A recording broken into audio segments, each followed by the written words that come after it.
But here we are 12 years later. 12 years later, and the world is upside down. And I don't even know if anybody I don't even think we know what is right and wrong anymore. The pain is still the same, but oh, how we have changed, America. 12 years ago, most members of Congress stood on the steps just outside the Capitol, and they prayed together. You remember that? They prayed.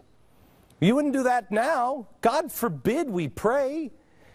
They stood arm in arm, Democrats and Republicans. And after the prayer, they spontaneously burst into a singing, "God Bless America."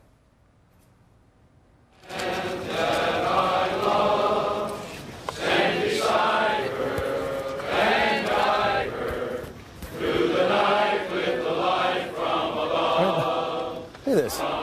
It's Maxine Waters. That's Barbara Mikulski. You really think this is... What? What kind of a play was this?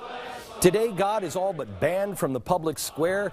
The principles and values of our country are mocked and labeled now as hate. 12 years ago, we stood united against a common enemy. And that enemy was killed. And why are we still fighting? Last night, America watched as the President of the United States actually argued something that I believe is treason.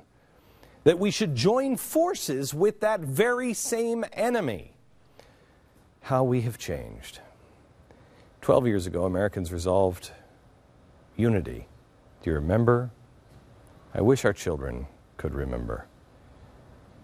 We were a different people for a few weeks, and today the world is upside down.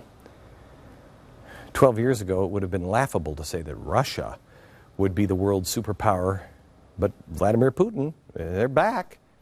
America's leaders are floundering and failing and flailing around, while this guy looks like the Nobel Peace Prize winner, and our president looks like the mad killer. 12 years ago, America preached the gospel of freedom around the world. Today, America's government is bowing at the altar of control and power, attacking individual liberties inside of our very own borders, targeting our own people. The Department of Homeland Security, that wasn't around before September 11th. What is it? The NSA, the IRS now. You haven't even begun to see anything from the IRS. Wait until they control your health care. Institutions now that are here to protect us? I doubt it. They are leading to our own demise. Oh, how we have changed, all in the name of security. But there is good news. Lady Liberty's torch may be dim, but it's not out yet. God may be ignored, but He's still there, and things still can be good. The government may want a nation of sheep, but the power of the individual remains alive and well. In Colorado, 2 state senators who led gun control efforts were defeated in a recall last night. Recall election that only happened because of 6 average American citizens. People no different than you or me.